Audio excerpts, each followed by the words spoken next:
ആരാണ് സന്തോഷം ആഗ്രഹിക്കാത്തത്? സന്തോഷത്തിന് വലിയ വില കൊടുക്കേണ്ടി വരും. ആരാണ് നിങ്ങളുടെ സന്തോഷമൊക്കെ കട്ടുകൊണ്ടുപോയേ? സന്തോഷത്തോടു കൂടി ജീവിക്കുക എന്ന് പറയുന്നത് ഒരു കലയാണ്, പഠിച്ചെടുക്കേണ്ട കല.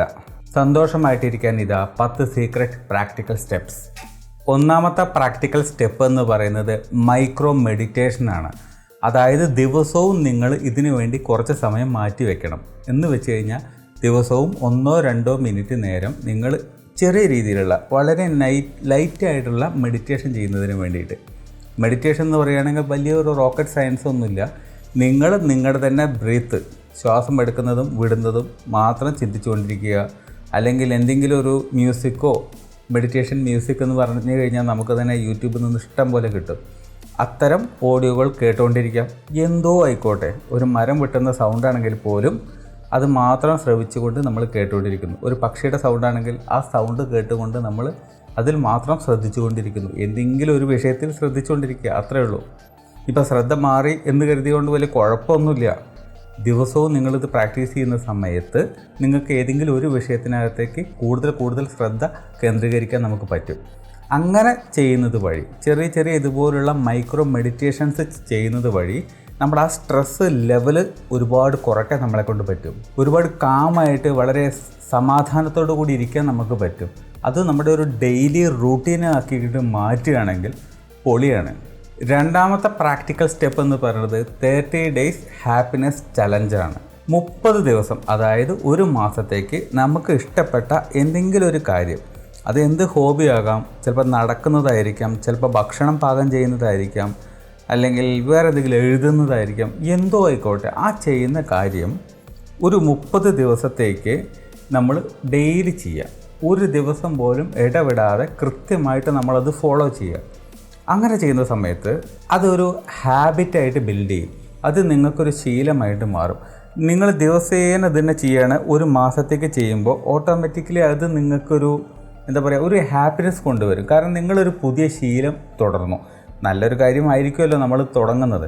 സോ ആ ശീലം നമ്മൾ കണ്ടിന്യൂ ചെയ്യുക. ഒരു മാസമല്ല, അതിൽ കൂടുതലും, പക്ഷേ മിനിമം ഒരു മാസം കണ്ടിന്യൂ ചെയ്യുമ്പോൾ തന്നെ നിങ്ങളുടെ ആ ഒരു ഹാബിറ്റ് ബിൽഡ് ആവുന്ന സമയത്ത് തന്നെ നിങ്ങൾ ഓട്ടോമാറ്റിക്കായിട്ട് ഹാപ്പി ആവുന്നത് നമുക്ക് കാണാൻ പറ്റും.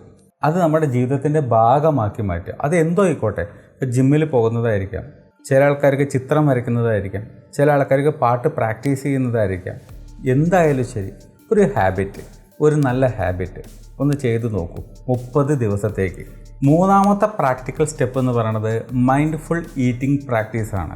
അതായത് നമ്മളിപ്പോൾ ഭക്ഷണം കഴിക്കുന്ന സമയത്ത് പലപ്പോഴും നമ്മൾ അറിയാറില്ല നമ്മുടെ ഭക്ഷണം നമ്മുടെ വായിലൂടെ കടന്നു പോകുന്നത്. പലപ്പോഴും നിങ്ങൾ കണ്ടിട്ടുണ്ടായിരിക്കും ഈ കാർട്ടൂൺ നെറ്റ്വർക്ക് പോലുള്ള ചാനലുകൾ, അല്ലേ? അതൊക്കെ ഇട്ട് കൊടുക്കുന്ന സമയത്ത് കുട്ടികൾ ഭക്ഷണം കഴിക്കുമ്പോൾ അവർ ഏത് കഴിച്ചു പോകണം എന്നുള്ളത് അവർക്ക് പോലും അറിയുന്നില്ല. കാരണം അവർ ഈ കാർട്ടൂണിൻ്റെ കഥാപാത്രങ്ങളിൽ മുഴുകിയിരിക്കുന്ന സമയത്ത് നമ്മൾ ഇങ്ങനെ വായിൽ കൊടുക്കുന്നുണ്ടാവും, അതങ്ങനെ കഴിക്കുന്നുണ്ടാവും. ഇപ്പം എൻ്റെ കുട്ടിയുടെ അവസ്ഥ ഇങ്ങനെയൊക്കെ തന്നെയാണ്. കുറയ്ക്കുന്നുണ്ട് കേട്ടോ ഈ കാർട്ടൂൺ പോലെയുള്ള പരിപാടികൾ. എങ്കിലും സംഭവിക്കുന്നത് ഇതാണ്. അതേപോലെ തന്നെയാണ് നമ്മുടെയും കാര്യം. നമ്മൾ പല കാര്യങ്ങൾ പറഞ്ഞുകൊണ്ടും കണ്ടുകൊണ്ടും മൊബൈലിൽ തോണ്ടിക്കൊണ്ടൊക്കെ ഭക്ഷണം കഴിക്കുന്ന സമയത്ത് നമ്മൾ എത്രത്തോളം കഴിക്കുന്നുണ്ട്, നമ്മൾ കഴിച്ച ഭക്ഷണം നമുക്ക് ഇഷ്ടപ്പെട്ടോ, അല്ലെങ്കിൽ കുറച്ച് കഴിഞ്ഞതിന് ശേഷം നിങ്ങളിപ്പോൾ എന്താ കഴിച്ചതെന്ന് ചോദിച്ചു കഴിഞ്ഞാൽ നമുക്ക് ചിലപ്പോൾ ഓർമ്മ ഉണ്ടാവില്ല, നമ്മളത് മറന്നു പോയിട്ടുണ്ടായിരിക്കും. ഇങ്ങനെയുള്ള സാഹചര്യങ്ങളൊക്കെ ഉണ്ടാകാറുണ്ട്. അപ്പോൾ മൈൻഡ്ഫുൾ പ്രാക്ടീസായിട്ട് അത് ചെയ്യാമെന്ന് പറയുമ്പോൾ നമ്മൾ കഴിക്കുന്ന കാര്യത്തിൽ നമ്മുടെ ശ്രദ്ധ മൊത്തം അതിനകത്തായിരിക്കണം. അതായത് നമ്മൾ കഴിക്കുന്ന സാധനത്തിൻ്റെ ടേസ്റ്റ്, നിറം, അല്ലേ, രുചി, നിറം, മണം, ഇങ്ങനെയുള്ള ഫ്ലേവർ മൊത്തം നമുക്ക് കിട്ടണം. പലപ്പോഴും നമ്മൾ കഴിക്കുന്ന സമയത്ത് പലതിലും ശ്രദ്ധ വരുന്ന സമയത്ത് ഈ കഴിക്കുന്ന സാധനത്തിൻ്റെ ടേസ്റ്റ് നമ്മൾ ശരിക്കും മനസ്സിലാക്കണമെന്നില്ല, നമ്മൾ തിരിച്ചറിയണമെന്നില്ല. അത് നമ്മുടെ കുറ്റമല്ല, നമ്മുടെ ഡിസ്ട്രാക്ഷനാണ് അതിൻ്റെ കാരണം. നമ്മുടെ ശ്രദ്ധ മാറുന്നതാണ് കാരണം. അപ്പം അങ്ങനെ മാറാതിരിക്കാൻ വേണ്ടിയിട്ട് നിങ്ങൾ ആ കഴിക്കുന്ന ഭക്ഷണത്തിൻ്റെ മുകളിൽ മാത്രം ശ്രദ്ധിച്ചിട്ട് നിങ്ങൾക്ക് കഴിക്കാൻ പറ്റണം. അതായത് നിങ്ങൾക്ക് തുടക്കത്തിലൊന്നും അങ്ങനെ ചെയ്യാൻ പറ്റുന്നില്ലെങ്കിൽ നിങ്ങൾ ജസ്റ്റ് കണ്ണടച്ചുകൊണ്ട് ആ കഴിക്കുന്ന സമയത്ത് കഴിക്കുന്നു, നിങ്ങളൊന്ന് ചവയ്ക്കുന്ന സമയത്ത് ജസ്റ്റ് കണ്ണടച്ചുകൊണ്ട് ആ ടേസ്റ്റ് ഒന്ന് ഒബ്സർവ് ചെയ്യുക. കൊള്ളാലോ, നല്ല രുചിയുണ്ട്, നല്ല ആ ഒരു ഫ്ലേവർ ഉണ്ട്, നല്ല മണമുണ്ട്. ഇതൊക്കെ കണ്ണടയ്ക്കുന്ന സമയത്തായിരിക്കും ഒരുപക്ഷെ നിങ്ങൾക്ക് കൂടുതൽ ഫീൽ ചെയ്യുക. കണ്ണടച്ചിട്ട് നിങ്ങൾ തിന്നുമ്പോഴും കണ്ണ് തുറന്നിട്ട് നിങ്ങൾ കഴിക്കുന്ന സമയത്തും ഒരു വ്യത്യാസം നിങ്ങൾക്ക് അറിയാൻ പറ്റും. കണ്ണടച്ച് നിങ്ങളത് ആസ്വദിച്ച് കഴിക്കുമ്പോൾ ആ ഭക്ഷണം സെയിം ഭക്ഷണം തന്നെയാണ്, പക്ഷെ അതിൻ്റെ ടേസ്റ്റ് കൂടുന്നതായിട്ട് നിങ്ങൾക്ക് കാണാൻ പറ്റും. സംശയം ഉണ്ടെങ്കിൽ നിങ്ങളൊന്ന് ചെക്ക് ചെയ്ത് നോക്കുക, ഒന്ന് കണ്ണടച്ചിട്ട് ഒന്നിങ്ങനെ ആസ്വദിച്ച് കഴിച്ച് നോക്കി, അതിന് ടേസ്റ്റ് കൂടുതലായിരിക്കും. നമുക്കത് ഫീൽ ചെയ്യും. മറ്റത് നമ്മൾ തിരിച്ചറിയുന്നില്ല. ഇപ്പോൾ നമ്മുടെ മൂക്ക് നമ്മുടെ കണ്ണിൻ്റെ നടുക്കായിട്ട് അടുത്തുണ്ട്, പക്ഷെ നമ്മളത് ശ്രദ്ധിക്കുന്നില്ലല്ലോ. പക്ഷേ ഇവിടെ എന്തെങ്കിലും ഒരു കളറോ ഒരു പാടോ ഒരു കൺമഷി പോലെയുള്ള എന്തെങ്കിലും സാധനം തേച്ച് നോക്കി, അപ്പം തൊട്ടിട്ട് നിങ്ങൾക്ക് അവിടെ എന്തോ ഇരിക്കുന്ന പോലെ നിങ്ങൾക്ക് തോന്നാൻ തുടങ്ങും. എന്താ കാരണം? നിങ്ങളുടെ മൂക്ക് അവിടെ തന്നെ ഉണ്ട്, അത് മുമ്പും അവിടെ തന്നെ ഉണ്ട്, നിങ്ങളുടെ കണ്ണ് നിങ്ങളുടെ മൂക്ക് കാണുന്നുമുണ്ട്. പക്ഷേ നിങ്ങളുടെ തലച്ചോറ് എന്ത് ചെയ്യുന്നു? മനഃപൂർവ്വം അതിനെ അങ്ങോട്ട് ഇഗ്നോർ ചെയ്യുകയാണ്. പക്ഷെ അവിടെ പരിചയമില്ലാത്തൊരു സാധനം കണ്ടാൽ, എന്തെങ്കിലും ഒരു മഷിയോ കൺമഷിയോ കണ്ടു കഴിഞ്ഞിട്ടുണ്ടെങ്കിൽ അത് പെട്ടെന്ന് കണ്ണ് നോട്ടീസ് ചെയ്യും. എന്തോ ഇവിടെ ഇരിക്കുന്നുണ്ടല്ലോ, നമ്മളെ കൊണ്ട് കണ്ണാടി പോയിട്ട് നോക്കിക്കാൻ പ്രേരിപ്പിക്കും. അപ്പോൾ എന്താ കാരണം? നമ്മളുടെ ശ്രദ്ധ അങ്ങോട്ട് വരുമ്പോഴാണ് അവിടെ ആ സാധനം ഉണ്ടെന്ന് നമ്മൾ അറിയുന്നത്. അതേപോലെ തന്നെയാണ് ഭക്ഷണത്തിൻ്റെ കാര്യത്തിലും. ആ ടേസ്റ്റിനെ കുറിച്ച് നമ്മൾ ശ്രദ്ധിക്കുന്ന സമയത്താണ്, അതിൻ്റെ ഫ്ലേവറിനെ കുറിച്ച് നമ്മൾ ശ്രദ്ധിക്കുന്ന സമയത്താണ് അതവിടെ ഉള്ള കാര്യം നമ്മൾ അറിയണത് സത്യത്തിൽ. സോ ആസ്വദിച്ച് ഭക്ഷണം കഴിക്കുക. 4ാമത്തെ പ്രാക്ടിക്കൽ സ്റ്റെപ്പ് എന്ന് പറയുന്നത് ഗ്രാറ്റിറ്റ്യൂഡ് വാക്കാണ്.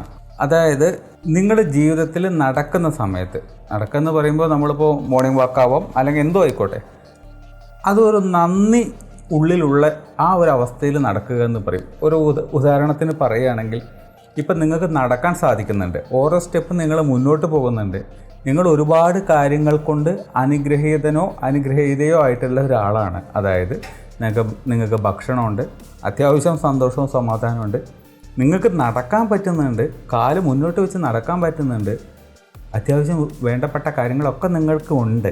ഇതൊന്നുമില്ലാത്ത ഒരു ജനത, ഒരു സൊസൈറ്റി നമ്മുടെ ഉള്ളിലുണ്ട്, നമ്മുടെ ഈ നാട്ടിലുണ്ട്.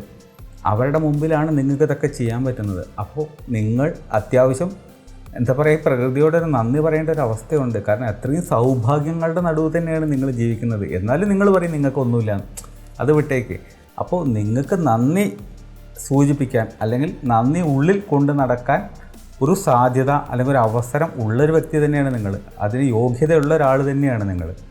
പറഞ്ഞു വരണത്, നിങ്ങൾ പുറത്തിറങ്ങി നടക്കുമ്പോൾ, പ്രത്യേകിച്ചും ഒരു മോർണിംഗ് വാക്ക് പോലെയുള്ളൊരു കാര്യത്തിനൊക്കെ ഇറങ്ങി നടക്കുന്ന സമയത്ത് ആ കാണുന്ന സൗന്ദര്യം, ആ ഒരു പ്രകൃതിയുടെ സൗന്ദര്യം, പ്രകൃതിയുടെ ആ സൗണ്ട്, ആ സ്മെല്ല്, ആ ഒരു കുളിർമ, ഈ സാധനങ്ങൾ ഇതൊക്കെ നമുക്ക് എൻജോയ് ചെയ്യണം.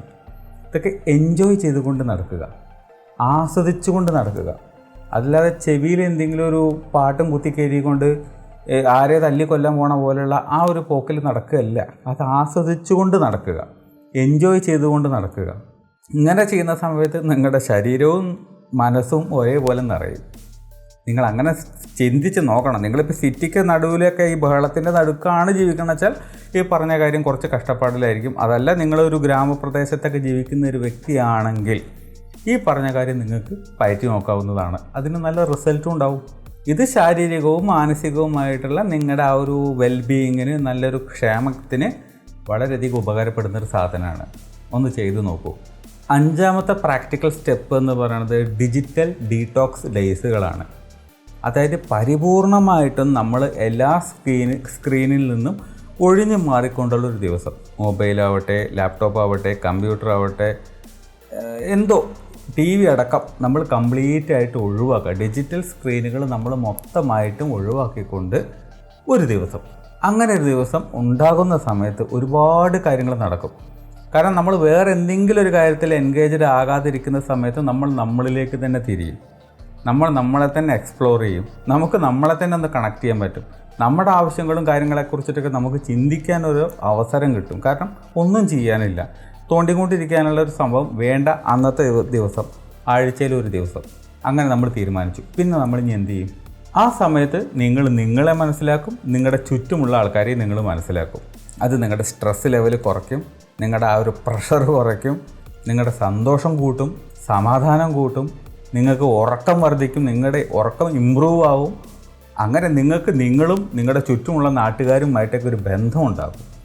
മറ്റേത് നമ്മൾ കണ്ടിട്ടില്ലേ, ട്രെയിനിൽ പോകുമ്പോൾ ഒരു കമ്പാർട്ട്മെൻറ്റിനകത്ത് അല്ലെങ്കിൽ ഒരു ക്യൂപ്പയ്ക്കകത്ത് 10 പേരുണ്ടെങ്കിൽ 10 പേരും തമ്മിൽ ഒരു ബന്ധം ഉണ്ടാവില്ല. 10-12 മണിക്കൂർ കൂടെ നിന്ന അല്ലെങ്കിൽ കൂടെ ഇരുന്ന ആളുടെ മുഖം പോലും നമുക്ക് ഓർമ്മ ഉണ്ടാവില്ല. അവരാരാണെന്ന് പോലും ഒരു ഐഡിയ പോലും ഉണ്ടാവില്ല. നമുക്ക് തൊട്ടടുത്ത് വന്നിരുന്ന ഇതേതാ പുതിയൊരാൾ, ഈ ഒരു അവസ്ഥയിലായിരിക്കും നമ്മൾ നോക്കുന്നുണ്ടാവുക. അത്രയും നമ്മൾ ഈ ലോകത്തുനിന്ന് ഡിസ്ട്രാക്റ്റഡ് ആയിട്ടാണ് ഇരിക്കുന്നത്. അങ്ങനെ ആവാതിരിക്കാനാണ് പറഞ്ഞത്. അപ്പോഴൊക്കെ സന്തോഷം ഉണ്ടാവുള്ളൂ. പണ്ട് ഈ സാധനമൊക്കെ ഉണ്ടായിട്ടാണോ നമ്മൾ ഹാപ്പി ആയിട്ട് ഇരുന്നിരുന്നത്? അല്ല. അപ്പോൾ ഹാപ്പി ആയിട്ട് അന്നും ഇരിക്കാൻ പറ്റുവെച്ചാൽ ഇന്നും ഇരിക്കാൻ പറ്റും. അത് കെടുത്തുന്ന, ആ ഹാപ്പിനെസ് കെടുത്തുന്ന സാധനങ്ങളൊക്കെ ഒന്ന് അകറ്റി വെച്ചാൽ മാത്രം മതി. 6ാമത്തെ പ്രാക്ടിക്കൽ സ്റ്റെപ്പ് എന്ന് പറയുന്നത് പേഴ്സണൽ ഗ്രോത്ത് ജേർണലിംഗ് ആണ്. ഓരോ ദിവസവും ഒരുപാട് കാര്യങ്ങൾ നമുക്ക് നടക്കുന്നുണ്ട് നമ്മുടെ ജീവിതത്തിൽ. അതിൽ നിന്ന് നമുക്ക് വേണ്ടപ്പെട്ട, നമുക്ക് എടുത്തു പറയത്തക്കതായിട്ടുള്ള പല കാര്യങ്ങളും നമുക്ക് എഴുതി വയ്ക്കാൻ പറ്റും. നാടൻ ഭാഷയിൽ നമ്മൾ പറയും ഡയറി എഴുതുക എന്ന് പറയും. അതിൽ നമ്മുടെ പേഴ്സണൽ ഗ്രോത്ത്, നമ്മുടെ ഗോള്, അതായത് ജീവിത ലക്ഷ്യങ്ങൾ, അതിലേക്ക് നമ്മൾ എത്തിയോ, എത്രത്തോളം നമ്മൾ അച്ചീവ് ചെയ്ത് കഴിഞ്ഞിരിക്കണു, ഇനി എത്രത്തോളം അച്ചീവ് ചെയ്യാനുണ്ട്, അങ്ങനെ പല കാര്യങ്ങളും നമുക്ക് ജേണൽ ചെയ്ത് വെക്കാൻ പറ്റും. അങ്ങനെ ജേണൽ ചെയ്ത് വെക്കുന്നത് വഴി ഇന്നല്ലെങ്കിൽ നാളെ നമുക്കത് എടുത്ത് തുറന്ന് നോക്കുമ്പോൾ നമ്മൾ ജീവിച്ച കാര്യങ്ങൾ, നമ്മൾ ജീവിച്ച വഴികൾ, നമ്മൾ എന്തിലൂടെയൊക്കെ കടന്നുപോയി എല്ലാം അതിനകത്ത് രേഖപ്പെടുത്തിയിട്ടുണ്ടാവും. അപ്പോൾ നമ്മൾക്ക് ജീവിതത്തിനൊരു പർപ്പസ് ഉണ്ടെന്നും നമ്മളതിലേക്ക് പൊയ്ക്കൊണ്ടിരിക്കുകയാണെന്നും അത് നമ്മളിങ്ങനെ അച്ചീവ് ചെയ്തുകൊണ്ടേ ഇരിക്കുകയാണെന്നുള്ളതും ഒരു ധാരണ നമ്മൾക്കുണ്ടാവും. സോ ആ ഒരു ധാരണ ഹാപ്പിനെസ് നൽകുന്ന കാര്യമാണ്. മറ്റത് എന്തോ എങ്ങനെയോ ആർക്കോ വേണ്ടി തിളയ്ക്കുന്ന സാമ്പാർ എന്ന് പറയുന്ന പോലെ അങ്ങനെ പോവുകയാണ്. അങ്ങനെ പോയിട്ട് എന്താ കാര്യം?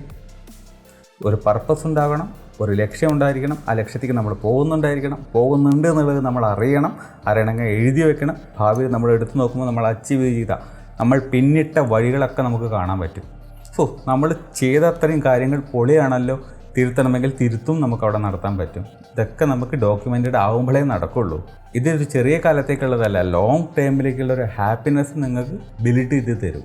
7ാമത്തെ പ്രാക്ടിക്കൽ സ്റ്റെപ്പ് എന്ന് പറയുന്നത് പോസിറ്റീവ് സോഷ്യൽ മീഡിയ ഫീഡ്. പലപ്പോഴും നമ്മൾ നമ്മുടെ സോഷ്യൽ മീഡിയ അക്കൗണ്ടുകൾ ഓപ്പൺ ചെയ്ത് കഴിയുമ്പോൾ, ഏതോ ആയിക്കോട്ടെ, ഫേസ്ബുക്കോ ഇൻസ്റ്റാഗ്രാമോ, അതാണല്ലോ ഇപ്പോൾ രാജാവിനെ പോലെ നിൽക്കുന്നത് നമ്മുടെ. ഇപ്പോൾ യൂട്യൂബ് ആണെങ്കിലും ശരി, ഏതാണെങ്കിലും ശരി, ഇതിനകത്ത് പോസിറ്റീവായിട്ടുള്ള കണ്ടൻറ്റുകൾ മാത്രം വരത്തക്ക രീതിയിൽ നിങ്ങൾ കാര്യങ്ങൾ സെറ്റ് ചെയ്യുക. അതിനുവേണ്ടി നിങ്ങൾ എന്ത് ചെയ്യണം? അനാവശ്യമായിട്ടുള്ള അക്കൗണ്ടുകൾ നിങ്ങൾ സബ്സ്ക്രൈബ് ചെയ്യുകയോ അല്ലെങ്കിൽ ഫോളോ ചെയ്ത് വെക്കുകയോ ചെയ്തിട്ടുണ്ടെങ്കിൽ അത്തരം സാധനങ്ങൾ അൺഫോളോ ചെയ്യുക, അൺസബ്സ്ക്രൈബ് ചെയ്യുക.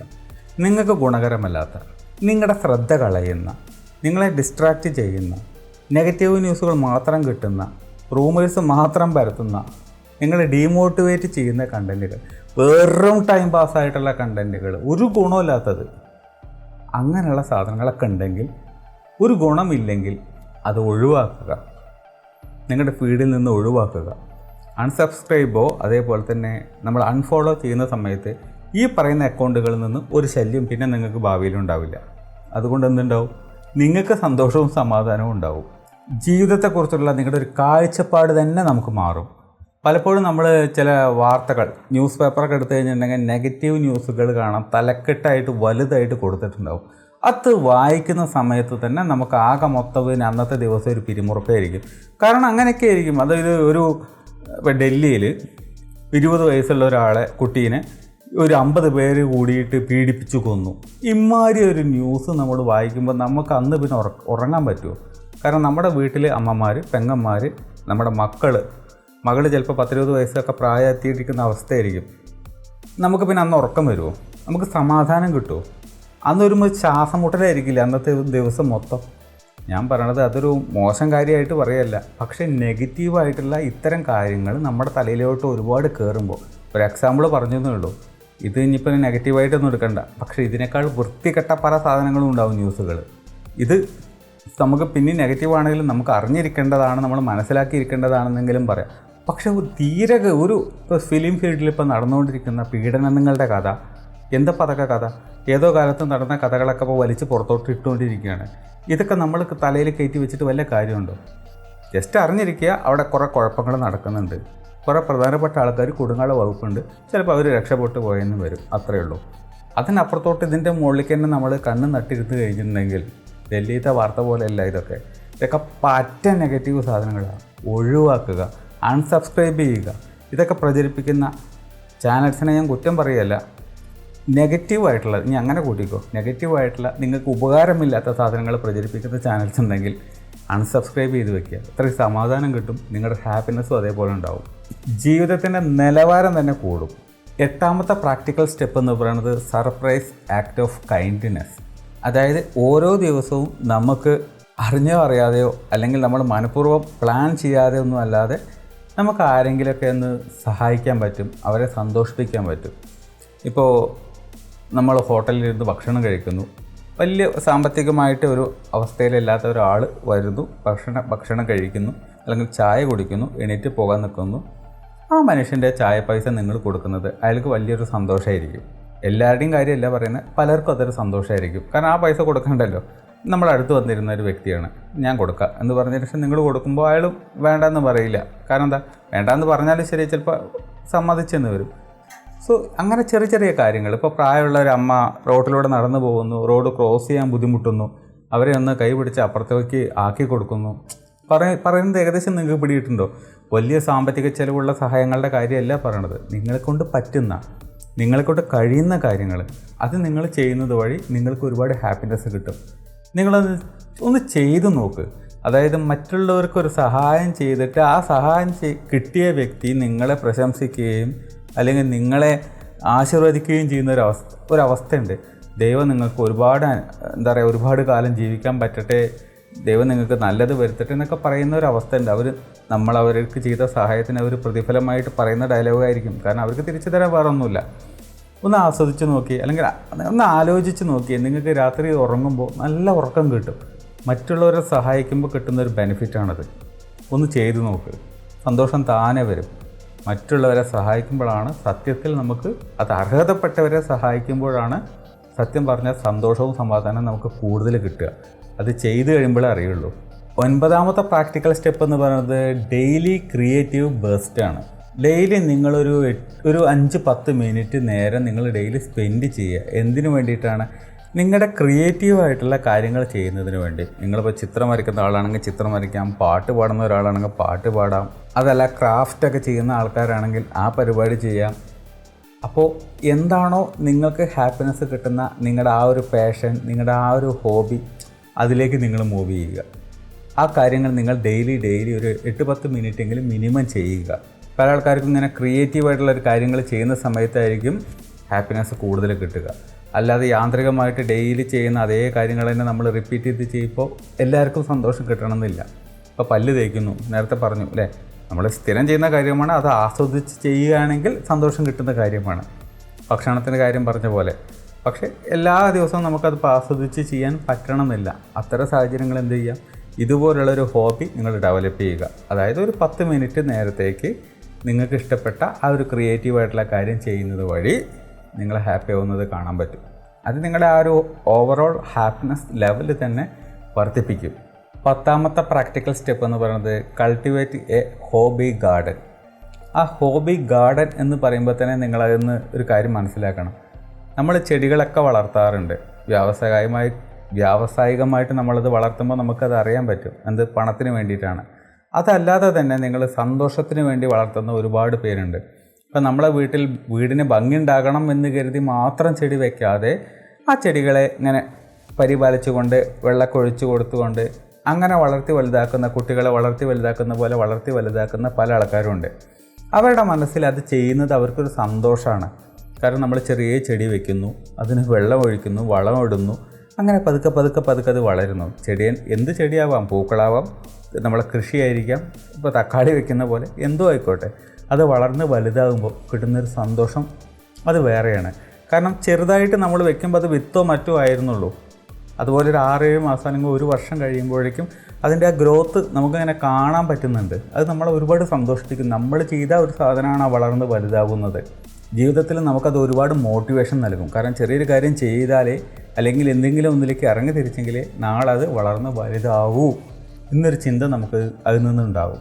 ഒരു മോട്ടിവേഷനാണത്, ഒരു ഇൻസ്പിറേഷനാണത്. ആ ഒരു ചെടിയുടെ വളർച്ച പരിപാലിക്കുകയാണെങ്കിൽ, കെയർ ചെയ്യുകയാണെങ്കിൽ എല്ലാം അതുപോലെ വളരും. ബിസിനസ്സായാലും റിലേഷൻഷിപ്പാണെങ്കിലും എല്ലാം. അപ്പോൾ ഇത്രയും കാര്യങ്ങളൊക്കെ നിങ്ങൾ ചെയ്യുകയാണെങ്കിൽ സ്വാഭാവികമായിട്ടും നിങ്ങളുടെ സന്തോഷം എന്ന് പറയുന്നത് കൂടിക്കൊണ്ടേയിരിക്കും.